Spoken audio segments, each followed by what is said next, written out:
आप देख रहे हैं नेट्रिक न्यूज, साहस सच कहने का। नमस्कार, मैं हूं आपके साथ प्रेरणा तलवार और आप देख रहे हैं नेट्रिक न्यूज। देश के सबसे बड़े दुश्मन मसूद अजहर के लिए राहुल गांधी का जी कहना अब कांग्रेस के लिए जी का जंजाल बन गया है। तो वहीं कांग्रेस के मसूद अजहर जी पर जब विपक्षियों के हमले होने लगे तो अपने अध्यक्ष के बचाव में कांग्रेस के सभी नेता सामने आ गए। लेकिन जनता की इस पर क्या राय है और राहुल गांधी के नेता जनता से कैसे सामना करेंगे? फिलहाल हमारे संवाददाता आकाश राजपूत दिल्ली की जनता से उनकी राय जानने पहुंच गए हैं और साथ ही ये भी जानने की कोशिश कर रहे हैं कि क्या राहुल गांधी 2019 में पीएम बन सकते हैं। तो सुनिए क्या कहती है जनता।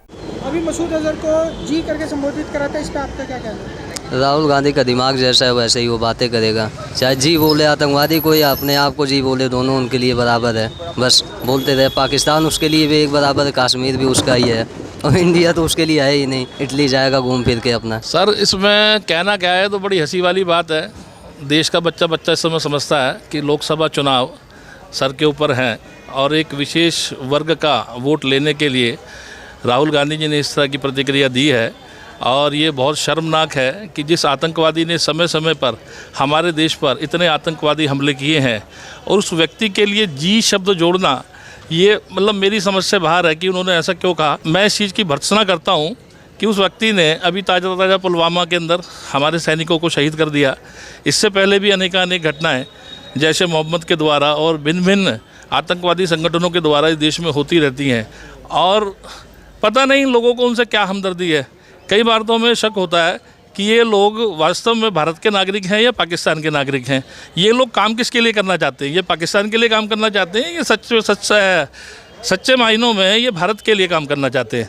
मैं इनसे ये बात पूछना चाहता हूँ। नहीं, इस बात में तो बहुत सा विवाद हुआ है। बाकी विवाद ठीक भी है क्योंकि एक मोस्ट वांटेड टेररिस्ट को जी कहकर संबोधित करना, ये तो एक हिंदुस्तान की उसकी जनता को मतलब उसके ऊपर आक्रोश तो होगा ही होगा ना कि उन्होंने एक मशहूर आतंकवादी को जी करके बोला है।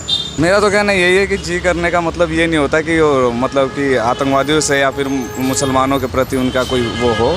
सभी मुसलमानों की लिए बात है कि आतंकवादी को जी करके बोलना है। नहीं, आतंकवादी को जी करके तो बोलना नहीं चाहिए क्योंकि हमारे देश के विरुद्ध है और देश के खिलाफ है, तो इसलिए इसे जी नहीं कहना चाहिए। हमारा यही कहना है भाई, जब भी राहुल गांधी जी जब भी लोकसभा में आए हैं, जब घोटाले हुए हैं और जितने भी आतंकवादी हैं, मेरे को लगता है कि उनके सारे रिश्तेदार हैं। भाई ये सब कांग्रेस वाले मिले हुए हैं, सब इससे उससे सब उसके मिल के काम करते हैं। मोदी सही काम कर रहा है अभी। ये तो गलत बात है। जी करके तो बोलना ही नहीं चाहिए, वो तो आतंकवादी है, उसके बारे में तो बोलना ही नहीं चाहिए ना, आतंकवादी है वो। भाई मेरा ये कहना है, राहुल गांधी पहले सोचे समझे कि जी करके बोल रहा है, मतलब लेना क्या तो मिली भगत लग रही है आतंकवादी के साथ, और क्या है। ये बहुत दुर्भाग्यपूर्ण बात है। एक इतनी बड़ी पार्टी का नेता यदि ये बात बोलता है तो आप उससे ये अंदाज़ा लगा सकते हैं कि राहुल गांधी में कितना दिमाग है। और ये पूरी 130 करोड़ जनता की बेइज्जती है। उन्हें ऐसा नहीं बोलना चाहिए था। यदि बोला है तो माफ़ी मांगनी चाहिए बगैर किसी देरी के। लोकसभा चुनाव आने वाले, क्या आप उनको पीएम रूप में देख सकते हैं? अरे पीएम बनने लायक नहीं है भैया, वो उसको छोड़ो। नहीं पॉसिबल नहीं है क्योंकि कैपेबिलिटी नहीं है कि वो एक हिंदुस्तान जैसे देश का प्रतिनिधित्व कर सके। लोकसभा चुनाव आने वाला है ये तो सबको पता है, लेकिन कहने का मतलब है उनको पीएम देखना भी अच्छी बात नहीं, क्योंकि वो किसी आतंकवादी को अगर वो जी लगा के बोलते तो देश इसके खिलाफ होगा और ज़्यादा से ज़्यादा कोई भी मतदान करने से उनसे हटेगा। ठीक नहीं जी, नहीं, बिल्कुल नहीं। हम मोदी के साथ है और पूरी दिल्ली मोदी के साथ है और पूरा देश मोदी के साथ है। नहीं, हम तो मोदी को वोट देंगे भाई। नहीं, पीएम उम्मीदवार तो नहीं देख सकते हम तो। आने वाले उम्मीदवार जो हैं हमारे नरेंद्र मोदी जी हैं। नरेंद्र मोदी जी पीएम के तौर पे बहुत बेहतर है। नहीं, जो बंदा भाषण नहीं दे सकता ढंग से, वो क्या देश को संभालेगा? नहीं, क्यों? उसको आते ABCD का अक्षर नहीं पता और प्रधानमंत्री कहाँ से बन जाएगा भाई? ऐसे लोग पीएम के काबिल का, मैं तो कहता हूँ MP के काबिल भी नहीं है। सर बिल्कुल नहीं देखते सर। उनकी तो बच्चा मजाक उड़ाता है, वो तो पपेट है। उनका काम क्या है? उन्होंने देश के लिए, आज बच्चे भी पूछते हैं कि राहुल गांधी ने देश के लिए क्या किया, तो बच्चे कहते हैं उसने हमें हंसाया तो बहुत है। उन्होंने केवल हंसाने का काम किया है। वो एक लाइन बगैर अपने बोल नहीं सकते। अगर आज उनसे कोई घटना होती है देश में, ऐसा हमने कई दफ़ा देखा है, वो तुरंत प्रतिक्रिया नहीं दे पाते। आज तक मीडिया को उन्होंने तुरंत किसी भी बात पे प्रतिक्रिया नहीं दी। उनको पहले उनकी पार्टी के लोगों के द्वारा समझाया जाता है, लिख के दिया जाता है, उसके बाद तो प्रतिक्रिया देते हैं। वो देश के प्रधानमंत्री बनने का सपना देख रहे हैं। मुझे समझ में नहीं आ रहा कि ये लोग चाहते क्या हैं। अरे भैया, कांग्रेस के अंदर ढंग के लोग ख़त्म हो गए हैं क्या? आप ये बताइए। अरे किसी अच्छे आदमी को लाइए, कोई बात नहीं। मोदी जी के समानांतर किसी व्यक्ति का व्यक्तित्व तो हो, वो तो खड़ा हुआ अच्छा लगता है। अब ये राहुल गांधी के पीछे लगे हुए हैं। अब क्या मानसिकता है? ये तो व्यक्ति विशेष की मानसिकता है कि भैया एक परिवार ने कब्जा कर लिया। पब्लिक प्राइवेट लिमिटेड है कांग्रेस।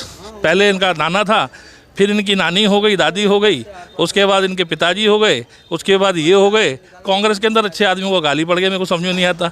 जिनकी पार्टी के अंदर लोकतंत्र नहीं है, मैं इनसे पूछना चाहता हूँ, जिनकी पार्टी के अंदर लोकतंत्र नहीं है, वो लोकतंत्र के पुरोधा कैसे हो सकते हैं? ये देश के अंदर क्या लोकतंत्र लाएंगे? अरे भैया, पहले अपनी पार्टी के अंदर तो लोकतंत्र लाओ। तो आपने सुना कि जनता भी इस बात से काफी नाराज है कि देश के दुश्मन आतंकी मसूद अजहर को राहुल गांधी ने जी करके कैसे संबोधित किया, और राहुल के 2019 में पीएम बनने के सवाल पर ज्यादातर जनता असहमत नजर आई। तो फिलहाल के लिए इतना ही। फिर से लौटेंगे एक और बड़ी खबर के साथ और साथ ही साथ लोगों की राय के साथ। नमस्कार। हमारे साथ जुड़े रहने के लिए हमारे YouTube चैनल को सब्सक्राइब करें, साथ ही बेल आइकन को दबाएं। नेटवर्क न्यूज की खबरें सबसे पहले देखने के लिए।